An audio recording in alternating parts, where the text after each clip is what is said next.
dhaaba Oromoo warra mormu kamiyyuu keessa jedhe namni tokkoon yoo fedhiin Hacaaluu yoo keessi Hacaaluu murteeffate tole jedhe malee asiin miti asiin na murtaa keessa Hacaaluu tol jedhe no akkamitti tol jedha warri biltsiginnaani gadi baanii Hacaaluu binnee turre agriimantii akkasii waliin qabna akka inni afaaniin hin dubbanne kana goone irra jedhanii gadaa baanii haa dubbatan har'as borus warra mootummaa biyya bulchuu miti bar warra mormutti illee qeequudha duubatti naman deebine midhaaddu kan callasiin hin jedhan Hacaaluu Hundeessaa konkolaataan inni ofiyyuu mootummaa kennee fi lafallee mana illee dhuu qabaachuu dubbatan mana dhuu qabdaadhaan Hacaaluu mana gam qabta alam ganaattan jiraadha isin kiraa keessa jiraadhan almost mana kireeffadheen jiraadha garuu ijaarrachuun koon yoo rabbi jedhe agamma man hin qabdu mana hin qabu konkolaataan kan qabu konkolaataa amma oofu sana dura diyaaspooraan naa bite akkamitti naa bite an biyya kanatti beektaa eddan koonsartii hojjedhe maallaqa argadhe an albama kiyya hojjedhe waggaa lamaan booda biyya keessatti akkan hin hojjamne hojjechuu qofa miti miidiyaa TV Oromiyaa irratti illee akka sirbi koo tokkichi hirran dabarre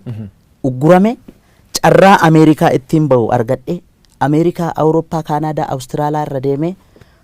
ummanni biyya alaa jiru naafaa jiraatu baay'izawee kadhaa miti kanan deeme biyya alaas dandeetti kiyyaanan deeme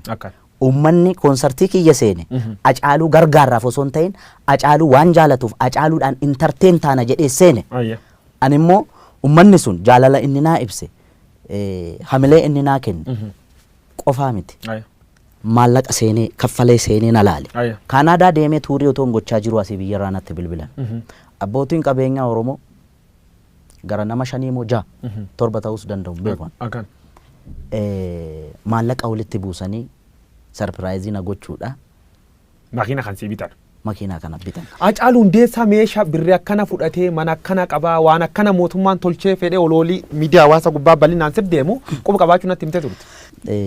namni gariin agartee taargeetii inni barbaadu keessa yoo ati seenuu fi baatte waan barbaade jechuu danda'a ololli kun eessaa kaate beektaa warruma qaama mootummaa keessaa baate ololli kun okay maal kaayoonis duub jirtu kaayoon si duub jirtu gaani yoo yaadu tarii warra mormuuf itti fakkaachuu danda'a maaliif jennaan waan hin calliseef achi keessa taa'ee fudhatama yookaan jaalatamummaa uummata bira qabdu kana qaamni dhabamsiisu achi keessa jiraachuu danda'a.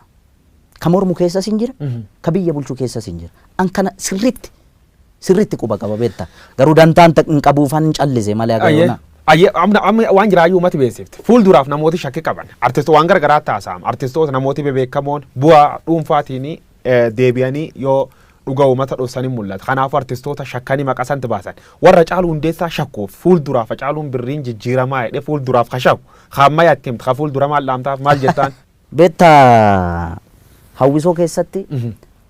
hawwisoo mootummaan hooggantu kana keessatti artistii gameeyyii jira beektaa ka sagaleen ajaa'ibaa